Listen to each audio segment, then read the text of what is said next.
세상 만물 다스리시네. 지으신 모든 것 다 하나님의 솜씨. 감사히 찬양해 온 세상 지으신 주. 지으신 모든 것 다스리시는 주님. 감사히 찬양해 온 만물 다스리네. 놀라워라 마이티가 찬양하라 마이티가 세상 만물 창조하신 하나님. 놀라워라 마이티가 찬양하라 마이티가 세상 만물 다스리시네.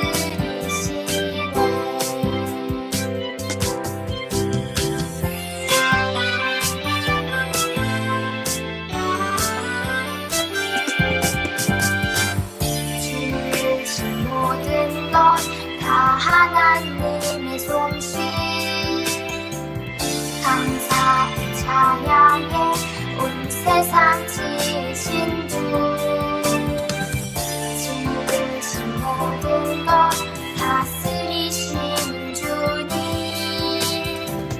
감사히 찬양해 온 만물 다스리네. 놀라워라 마이티가 찬양하라 마이티가 세상 만물 창조하신 하나님. 놀라워라 마이티가 찬양하라 마이티가 세상 만물 다스리시네.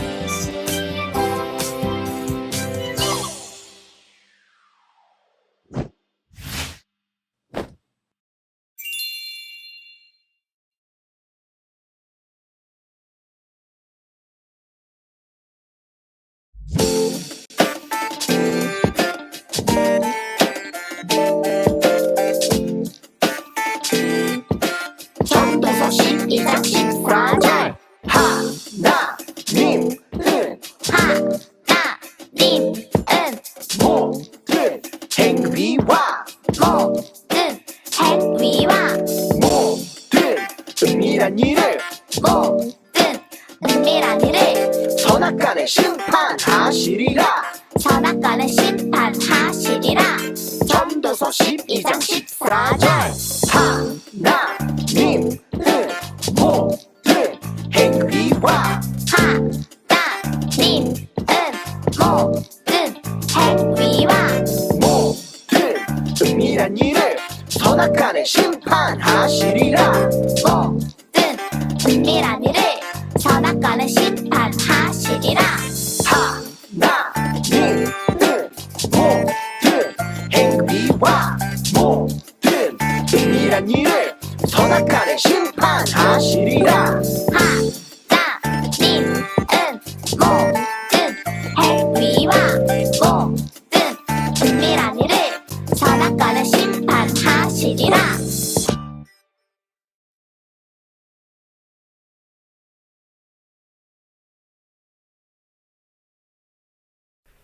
친구들 안녕. 한 주간도 잘 지냈나요? 우리 지난주부터 위대한 이야기에 대해서 배워봤어요. 오늘은 이 세상에 죄가 들어온 이야기를 한번 배워볼 거예요. 우리 오늘 말씀 챈트가 뭐였는지 기억나나요? 전도서 12장 14절 말씀이에요. 하나님은 모든 행위와 모든 은밀한 일을 선악간에 심판하시리라. 아멘. 하나님은 우리 모든 죄를 다 알고 계세요. 우리 마음속으로 짓는 죄도 다 알고 계세요. 우리 친구들도 알게 모르게 많은 죄들을 짓고 있을 거예요. 겉으로 드러나는 죄도 있지만 마음속으로 짓는 죄도 있을 거예요. 부모님 말씀이 듣기 싫어서 마음에 안 들어 하는 친구들도 있고, 잘못된 것도 알고 하면 안 되는 것도 알지만 마음처럼 쉽게 되지 않아서 죄를 짓는 친구들도 있을 거예요. 그런데 그것은 이상한 현상이 아니에요. 모든 사람에게는 죄를 지을 수밖에 없는 죄성이 있기 때문이에요. 근데 하나님께서 인간을 처음 만드실 때는 아무런 죄가 없었고 죄성도 없었어요. 그렇다면 어떻게 이 세상에 죄가 들어오게 되었을까요? 오늘 말씀을 통해 한번 알아봐요. 첫 번째 죄 이야기라는 영상을 먼저 보고 오겠습니다. 하나님께서 남자에게 말씀하셨어요. 이 동산에 있는 나무들의 열매를 마음껏 먹어도 좋다. 하지만 선악을 알게 하는 나무의 열매는 먹지 말아라. 이 나무의 열매를 먹으면 반드시 죽으리라.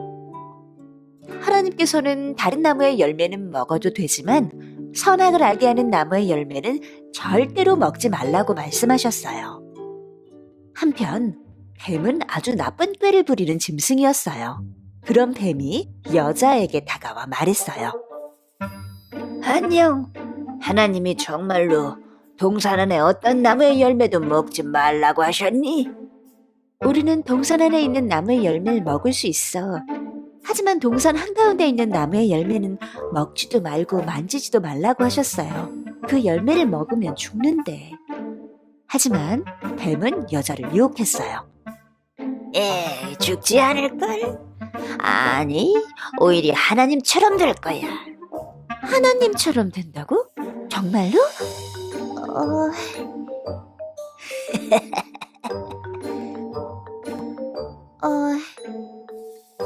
여자가 선악을 알게 하는 나무 열매를 바라보았어요.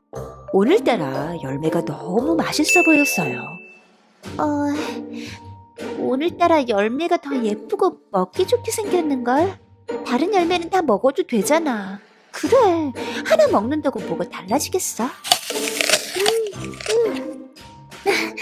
역시 너무 맛있는데? 여자가 하나님께서 만지지도 먹지도 말라고 하신 열매를 먹어버렸어요. 그리고 남자에게도 열매를 먹어보라고 건네주었어요. 이것 좀 먹어봐. 정말 맛있어.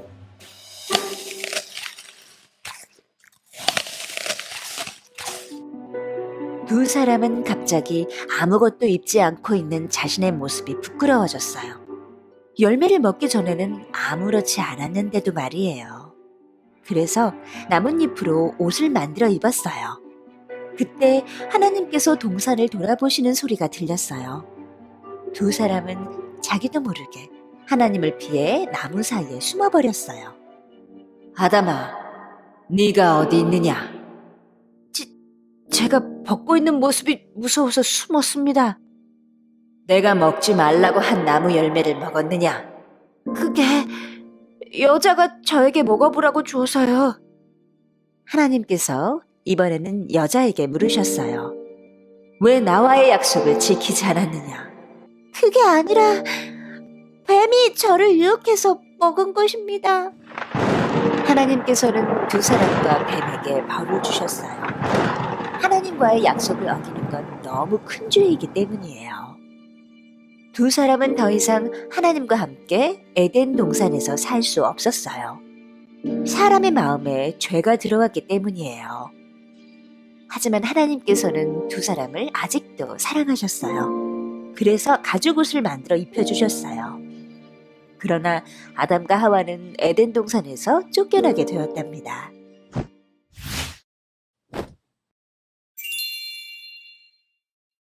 영상 잘 보았나요? 지난주에 세상을 창조하신 하나님에 대해서 배웠어요. 하나님이 아담에게 이제 에덴 동산을 자유롭게 누리도록 하셨어요. 그런데 딱 하나, 하나님이 아담에게 꼭 지키라고 말씀하신 것이 있었어요. 그것이 무엇인가요? 바로 아담아, 이 동산 각종 나무의 열매를 마음껏 먹어도 되지만 선악을 알게 하는 나무의 열매는 절대 먹지 말거라. 이렇게 말씀하셨어요. 그런데 오늘 큰 일이 일어나고 말았어요. 하와에게 누가 접근했나요? 모든 짐승 중에 가장 간교한 뱀이 하와에게 접근했어요. 사탄이 사람을 유혹하기 위해 간교한 뱀을 도구로 사용한 거예요. 사탄이 뱀을 통해서 하와에게 하나님이 먹지 말라고 했던 그 선악과를 먹도록 유혹했어요. 하와는 뱀의 유혹에 넘어가 선악과를 따먹고 말았고 아담에게도 주어서 함께 선악과를 먹게 했어요. 선악과를 먹은 아담과 하와는 눈이 밝아졌고 자기들이 벌거벗고 있다는 것을 알게 되었어요. 그래서 부끄러움을 느끼고 숨어서 몸을 가리기 위해서 무화과나무 잎을 엮어다가 치마로 만들어서 입었어요.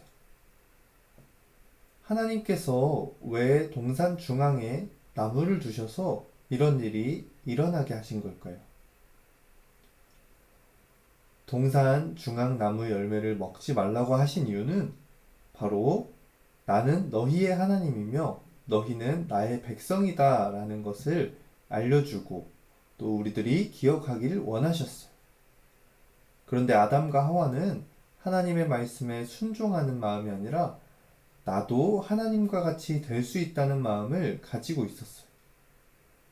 나는 하나님의 백성이고 하나님은 나의 주인이십니다 라는 생각이 아니라 나의 주인은 바로 나가 되어버린 거예요.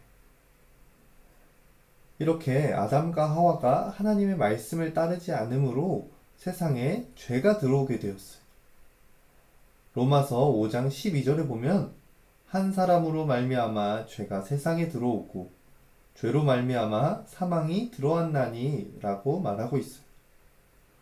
아담의 죄로 인해 그의 모든 후손, 즉 모든 사람들이 태어날 때부터 죄를 가지고 태어나게 되었어요. 전도사님도 선생님들도 지금 우리 친구들도 모두 다 죄를 가지고 태어난 죄인이에요. 죄로 인해 우리는 하나님과 멀어지고 말았어요. 하나님께서는 거룩하셔서 죄와 함께 있을 수 없으세요. 마찬가지로 하나님은 우리를 사랑하시지만 또 거룩하시기 때문에 우리의 죄를 반드시 벌하셔야만 해요. 이 문제를 어떻게 해결할 수 있을까요? 이 문제를 해결하기 위해 하나님은 그의 유일하신 아들 예수님을 이 땅에 보내셨고 예수님이 우리의 죄를 대신 다 가져가 주셨어요. 예수님을 믿는 우리는 죄의 문제가 해결되었고 다시 하나님과 하나가 됨으로 하나님의 자녀가 되었어요. 예수님을 믿고 하나님의 자녀가 된 우리 친구들, 내 삶의 주인은 내가 아니에요. 내 삶의 주인으로 오시고 구원자로 오신 예수님을 항상 기억하고 모셔야 돼요.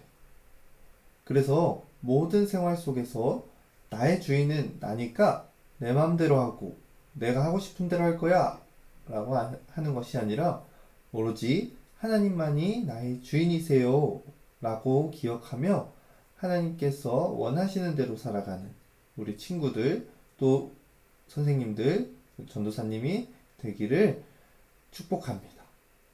우리 기도로 말씀 마치겠습니다. 하나님, 저희들을 아주 아름답게 지어주셨는데 하나님의 말씀을 따르지 않아 이 세상에 죄가 들어왔어요. 저희들이 죄를 가지고 태어났기 때문에 하나님 말씀을 듣고 싶지 않고 내 마음대로 하고 싶지만 하나님께서 내 삶의 주인이시라는 것을 기억하고 내 마음대로 하기보다 하나님께서 원하는 대로 살아가는 우리 친구들 다 될 수 있도록 도와주세요. 예수님의 이름으로 기도합니다. 아멘. 우리 주기도문으로 예배를 마치겠습니다.